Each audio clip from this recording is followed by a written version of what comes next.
Muy buenas tardes. Gracias por estar una vez más en esta, su programación en español del Canal 17. Les saluda Pedro Corso. Hoy vamos a hablar de dos países que están lamentablemente enfrentando serios procesos de inestabilidad.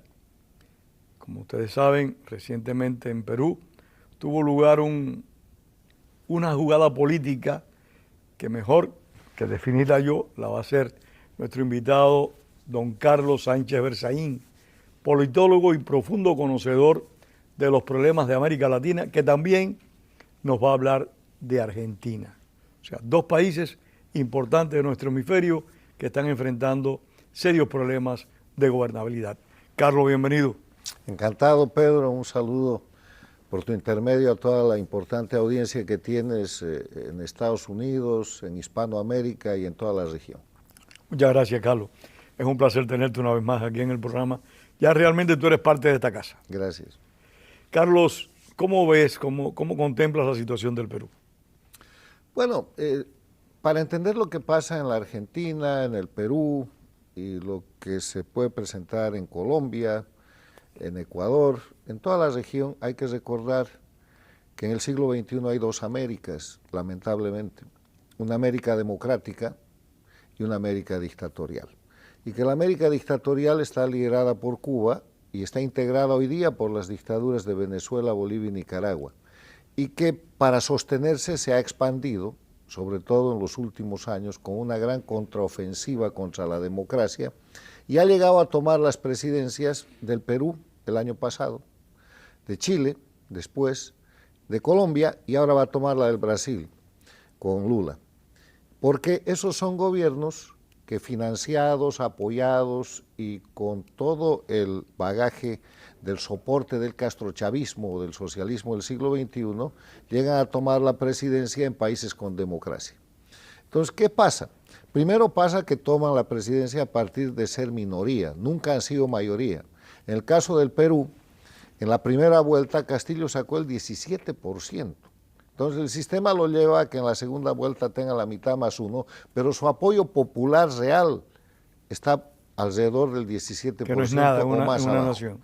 Boric en Chile gana la primera vuelta con 25% y el sistema lo lleva a tener mitad más uno en la segunda vuelta, pero nunca ha tenido más del apoyo del 25% de los votantes, que resulta además ser una décima parte de la población. O sea, el 25% de la gente que va a votar en un país en el que el voto no es obligatorio, Chile. Colombia, Petro tiene 26% en la primera vuelta, igual voto voluntario, y en la segunda vuelta mayoría de votos, mitad más uno. O sea, son presidentes del socialismo del siglo XXI que llegan con minoría bajo el mecanismo por el cual durante todo este siglo se introdujeron cambios para que las minorías en el sistema presidencialista puedan tomar la presidencia.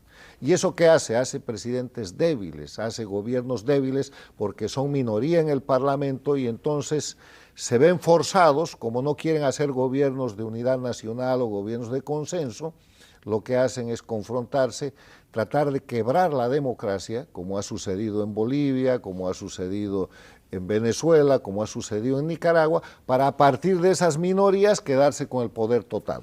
Es una triste realidad, pero indiscutible.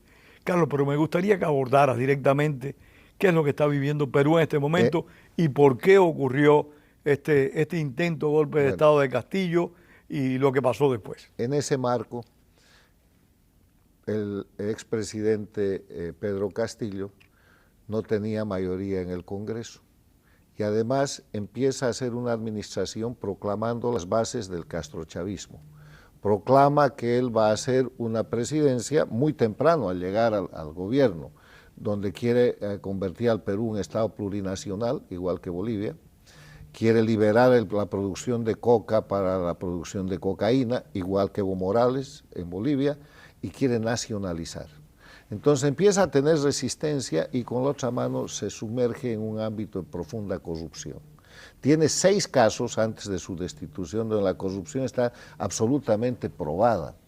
¿Y por qué está probada? Porque todos sus cómplices investigados por la Fiscalía se vuelven testigos protegidos y son prueba de primer nivel, prueba plena. Entonces, en ese escenario, el Perú, que es un sistema semiparlamentario, presidencial semiparlamentario, tiene un mecanismo de vacancia, donde desde el Parlamento, que es unicameral, pueden cesar al presidente y separarlo del ejercicio de la presidencia por incapacidad.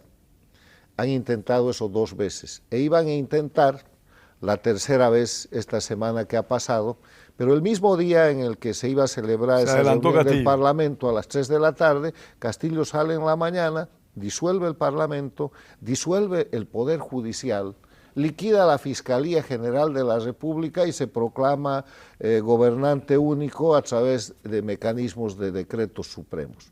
¿Eso qué es? Técnicamente es un golpe de Estado.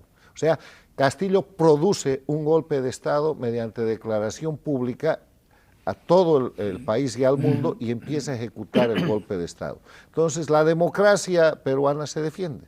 Se adelanta a la reunión del Congreso y lo vacan, lo cesan, por el hecho de haberse proclamado dictador, por el hecho de haber tratado de instituir a través de la disolución del Congreso una dictadura. ¿Qué estaba haciendo Castillo? Castillo estaba haciendo exactamente lo que en su momento hizo Chávez, exactamente lo que en su momento hizo Evo Morales suplantando la Constitución y la República de Bolivia. Iba al proceso de refundación. O sea, él estaba yendo a una dinámica de concentrar el poder para establecer una dictadura del socialismo del siglo XXI y la democracia peruana reacciona, desconoce aquello, lo separa del poder, pone a la vicepresidenta como presidente de la República del Perú e inmediatamente proceden a la detención de Castillo, que estaba yendo a la Embajada de México para pedir asilo.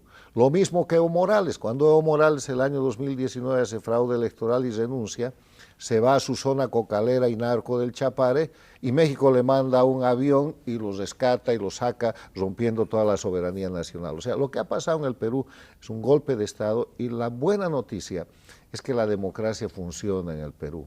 La democracia a través de las instituciones, la Fiscalía General, el sistema judicial, el Parlamento en este caso que ha cesado oportunamente a Castillo, las Fuerzas Armadas y la Policía que en todo momento se mantuvieron en el marco del orden constitucional y no se subordinaron al golpe de Estado de Castillo, han permitido poner como presidenta a la vicepresidenta de Castillo y ahora lo que viene ya es otro escenario. ¿Cuál es el escenario actual? El escenario actual es que la señora actual presidente del Perú es harina del mismo saco. Es la candidata a vicepresidenta de Castillo. ¿Casualidad de fórmula? No, además es la que ha manejado los recursos del famoso Cerrón, que es el dueño del partido de Castillo y de la señora Boluarte, que así se llama la presidenta del Perú, y que es un castrista, es el representante de la dictadura cubana en el Perú. El partido de él es un partido absolutamente castrista y la señora... El que llevó a Castillo al poder. Sí, y a Boluarte. Y la señora, que es una presidenta de transición de emergencia, ha dicho 2 cosas. Ha dicho primero que va a completar el mandato. Hasta el 26 y eso ha generado una serie de reacciones. Hoy día mismo hay bloqueos de caminos, hoy día hay resistencia, hay bloqueos en Arequipa, hay bloqueos en las rutas principales que salen de Lima, diciéndole que convoca elecciones para solucionar el asunto. Pero la otra cosa interesante que la señora ha dicho y está tratando de hacer es un gobierno de unidad nacional. Ahora, yo creo que este es un gran desafío si la presidenta del Perú, para resolver la crisis, hace lo correcto en el marco de la democracia, que mi criterio sería, además de formar un gobierno de unidad nacional, poner en marcha un proceso de reforzamiento institucional. El Perú necesita modificaciones. No puede ser que en 6 años tenga 6 presidentes. Yo te iba a comentar que la inestabilidad generada por el gobierno de Castillo no es única. Esto viene ya desde hace unos cuantos años, sí, que vemos que el Congreso, cada vez que se molesta un poco, está tratando de dejar vacante al presidente. No es eso, es que hay corrupción. Nunca han habido acciones del Congreso que no estén reforzadas o justificadas con temas, porque además una de las curiosidades del Perú es que todos los expresidentes vivos están en la cárcel. ¿Están presos? Sí. Y el que no está preso está asilado aquí en Estados Unidos. Entonces, no, está preso también porque está con pedido de extradición. Y lo tienen en prisión domiciliaria. Sí, Toledo. Entonces, el tema es que la confrontación política en el Perú atizada y financiada por el socialismo del siglo XXI, ha ido a destrozar la estructura o ha buscado destrozar la estructura democrática, cosa que no ha logrado, pero lo que sí ha logrado es destrozar la estructura partidaria. La clase política está muy afectada. Están muy golpeados. Entonces, se necesita reinstitucionalizar eso, y eso hay que hacerlo desde el poder. Y esa es la gran oportunidad que tiene Boluarte, la presidenta de... Y yo creo que ella debería entender que su mandato es un interinato. Y mirar lo que pasó en Bolivia con la presidencia de la señora Yanine Áñez, que en vez de hacer una transición a la democracia, que es lo que tenía que hacer, lo que hizo fue devolverle la dictadura con certificado de democracia al crimen organizado. Cuidado que la señora Boluarte, por tratar de mantenerse todo el tiempo en el poder, porque el afán de Áñez fue ser candidata, ser elegida, cuando no tenía nada que hacer con eso. Y después terminó dejándole a la dictadura el certificado de democracia, cometiendo altísima traición a la patria y perjudicando al país que hoy día está en manos de esa dictadura. Entonces, hay que mirar de parte de la presidenta del Perú que es mejor un buen interinato que una prórroga forzada en un mandato que está cuestionado, primera cosa. Y segunda cosa, que esa presidencia que ella tiene, que tampoco tiene respaldo en el Congreso, tiene que ser una presidencia en la que busque un proyecto de unidad nacional que fortalezca la democracia y renueve la institucionalidad en el Perú. De eso se trata. Pero si resumimos el tema peruano... Pero perdóname, Carlos, una pregunta. ¿Están los partidos políticos peruanos dispuestos a eso? Porque bueno, los congresistas son muy conflictivos todos. De una manera u otra generan problemas constantes al Ejecutivo, llámese como se llame. Eso nos lleva a un tema de fondo, Pedro. El Perú es un sistema semiparlamentarista, semipresidencial. La manera de arreglar esta situación en el Perú y en todos los países de América Latina, en mi criterio, es ir al parlamentarismo pleno. Sí, leí un trabajo tuyo esta semana sobre eso. El parlamentarismo lo que hace es permitir que muchos partidos políticos, 10, 15, 20, en la elección del Perú han habido 18 partidos en la primera vuelta, puedan participar. Y los que tienen representación en el Parlamento, pues participan del proceso político. Forman mayoría, la mayoría designa el jefe de gobierno y eso le da mucha estabilidad. Mira España. Mira los países, en Europa de 50 Italia, países, Francia. De 50 países europeos, 38 son parlamentaristas. Sí. Ahora, el presidencialismo funciona en países como Estados Unidos, donde hay bipartidismo. Pero el día que ese bipartidismo se quiebre, voy a aceptar un tercer elemento independiente, 3, pero no 10 o 15 o 20 partidos como hay en Bolivia, en el Brasil, en el Paraguay, en Chile, en Colombia, en el Perú. En todas las elecciones, en la primera vuelta, hay 20 partidos y 20 candidatos. Y después quedan 2, pero el candidato que gana es un candidato de minoría y el resultado es este. Y ese no es un tema ideológico, es un tema de sistema. Entonces, buen momento para que el Perú piense en eso y pase al parlamentarismo pleno, para que todo el mundo que quiera participar, participe, y de esa manera los partidos se van a fortalecer. De esa manera las alianzas van a ser públicas, no secretas. De esa manera se va a transparentar la política. ¿Tú consideras que todos estos presidentes que están en prisión realmente están presos por corruptos y no son maniobras políticas de los partidarios? Es el sistema. Mira, el sistema está, incluso sin ser presidente, han metido presa a la señora Fujimori, que fue candidata que podía ganar la elección.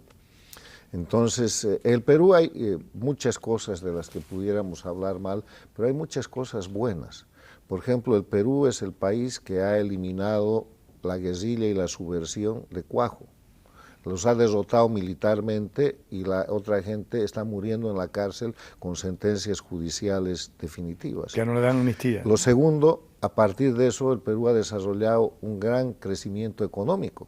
Ni siquiera todos estos temas que han llevado a tener 6 presidentes en 6 años afectan la economía del Perú. La afectan, pero no la liquidan. El Perú sigue creciendo, el Perú es una potencia económica. El Perú sigue teniendo inversión. Imagínate si pudiera estabilizar su sistema y tener además estabilidad política, sería una cosa extraordinaria. O sea, la buena noticia en el Perú, y con esto cierro el Perú para que haya tiempo de pasar a la Argentina, es que la democracia funciona y de que más allá de las debilidades de los partidos políticos y del ataque permanente contra la democracia promovido y financiado por el socialismo del siglo XXI, el castrochavismo y el crimen organizado, el Perú le acaba de dar una lección a las Américas.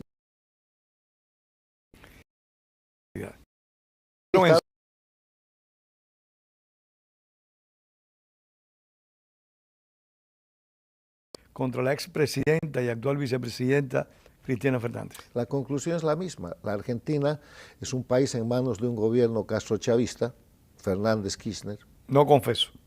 No, confesos, porque han puesto toda su política exterior al servicio de Cuba, de Venezuela, reconocen, protegen el crimen organizado, están queriendo darle asilo a una ex ministra de Correa que está acogida en la embajada de la Argentina en el Ecuador, sentenciada por corrupción a 8 años de cárcel, etcétera. O sea, el gobierno de Fernández y Kirchner en la Argentina es un gobierno castrochavista en un sistema democrático. Pero el señal de que la democracia funciona en la Argentina, pese a ese mal gobierno, es que la justicia acaba de condenar a Cristina Fernández de Kirchner en el primero de varios casos de corrupción que tiene a 6 años de cárcel. Pero recordemos que Menem, si no me equivoco, también fue condenado a prisión y nunca estuvo ni un día tras las rejas. Sí, pero aquí además hay una sanción. Es la inhabilitación de ejercer cargo Eso es muy público. importante. El tema es que los temas de Menem fueron juzgados y él nunca dejó de ser senador, pero en todo caso los asuntos por los cuales acusaron a Menem no se acercaban ni a la milésima parte de la naturaleza de crimen que ha cometido, y este es el primero de varios casos. Entonces ella ha reaccionado diciendo que no va a seguir en la vida política. Y eso es una cosa interesante. Yo no creo que Cristina Fernández de Kirchner vaya un solo día a la cárcel. Y yo tampoco. Porque lo que va a hacer su títere, que es el presidente Alberto Fernández, es darle amnistía. En cuanto se agoten los recursos, la va a amnistiar. Porque no hay que olvidar que la amnistía es una de las características que tiene el socialismo del siglo XXI o el castrochavismo en las Américas.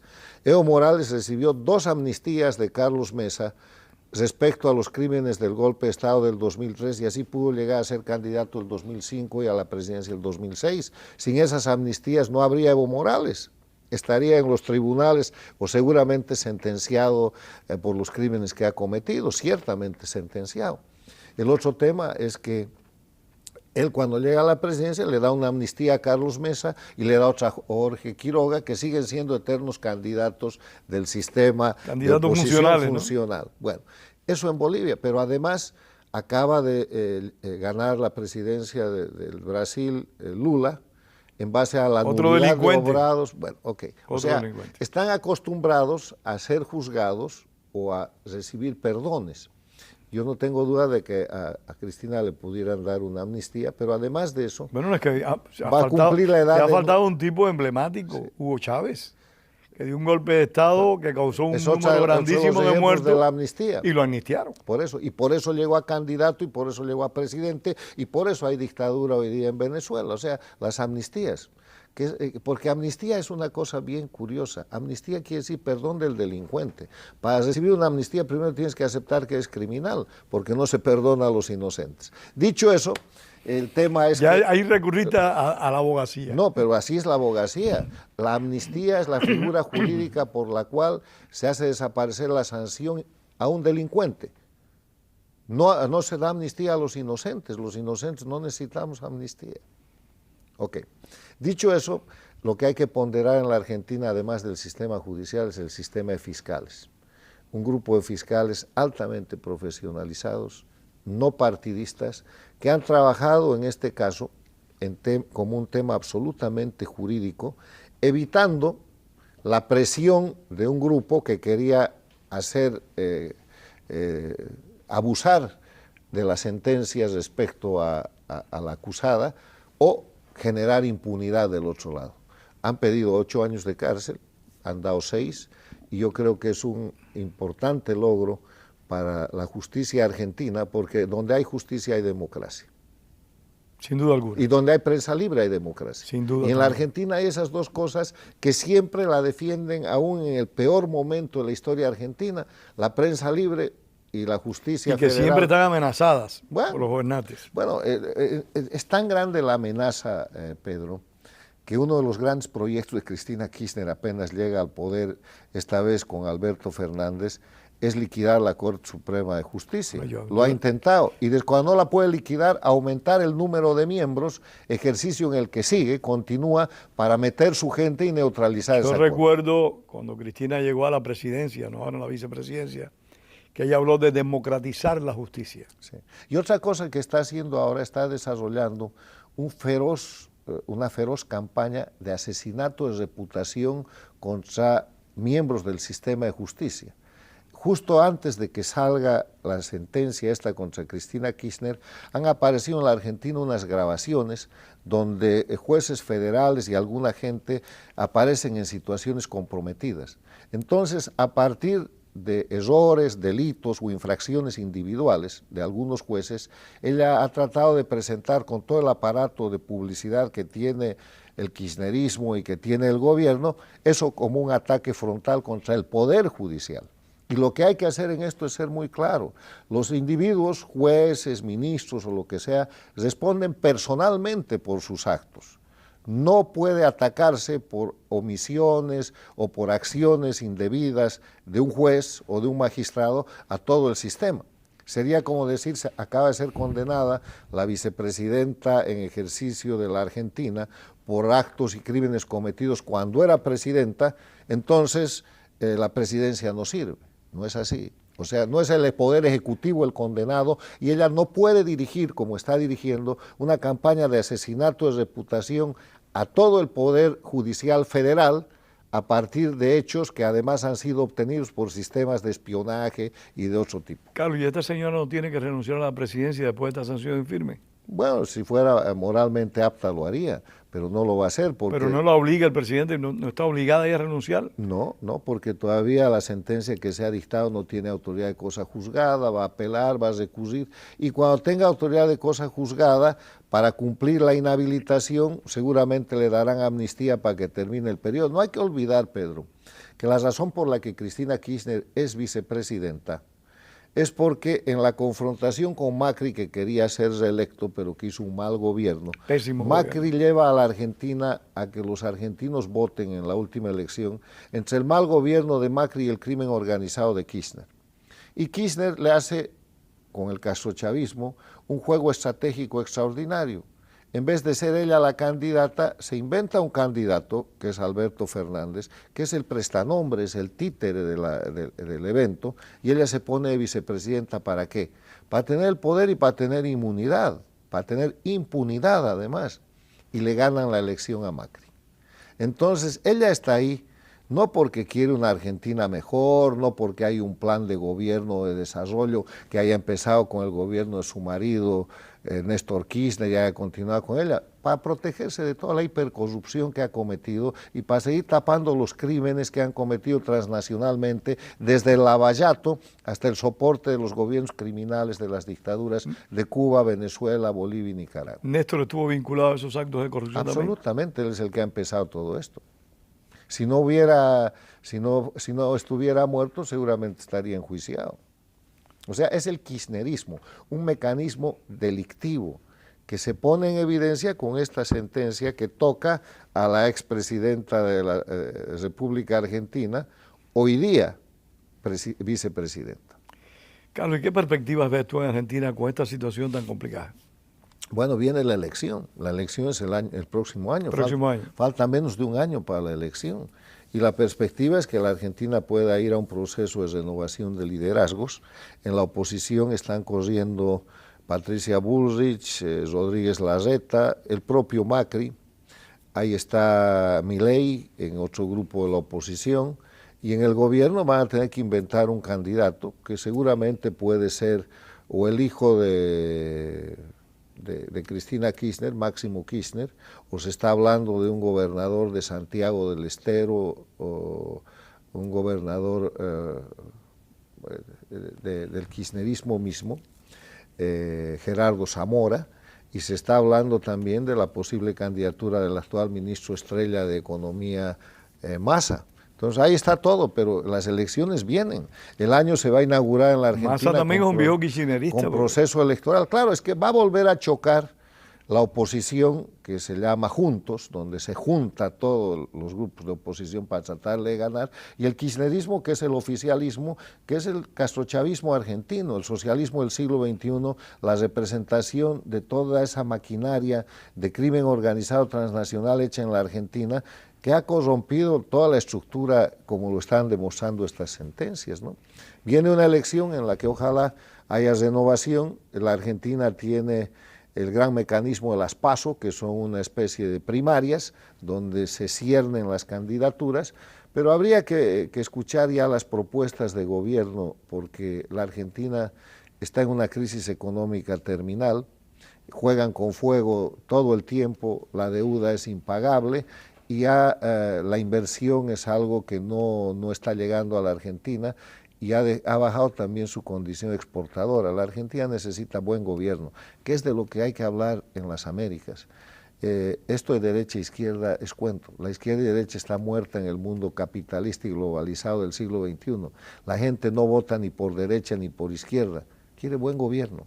¿Y qué quiere decir buen gobierno para la gente? Quiere decir empleo, quiere decir seguridad, educación y salud. Eso es lo que tiene que dar un buen gobierno y es lo que no le dan a la gente, porque cada que llega un gobierno sube el precio de la gasolina, hay crisis económica, se cierran las escuelas, hay cualquier tipo de situación que perjudica la inversión, cae el empleo. No, y antes, al menos en el pasado reciente, los candidatos populistas que llegaban al poder no tendían a ser corruptos. No, en los últimos años no hay político que llegue al poder de los populistas que no sea un corrupto, y el mejor ejemplo fue Lula da Silva. Mira, yo quiero decirte que eso nos lleva a una precisión muy importante, Pedro. Hay que separar en el siglo XXI en América Latina la política del crimen organizado. El socialismo yo te voy del a siglo invitar, XXI, se nos acabó el tiempo. Sí. Te voy a invitar para hacer un programa el 25 de diciembre. Con mucho gusto. Y entonces vamos a abordar este tema del socialismo del siglo XXI. Encantado, gracias, Pedro. Gracias, Carlos, gracias a ustedes por haber estado con nosotros, y tengamos siempre presente lo que decía el apóstol José Martí. Perdón. La palabra es para decir la verdad y no para encubrirla. Tengan todos muy buenas tardes. Gracias, Carlos. A ti, gracias.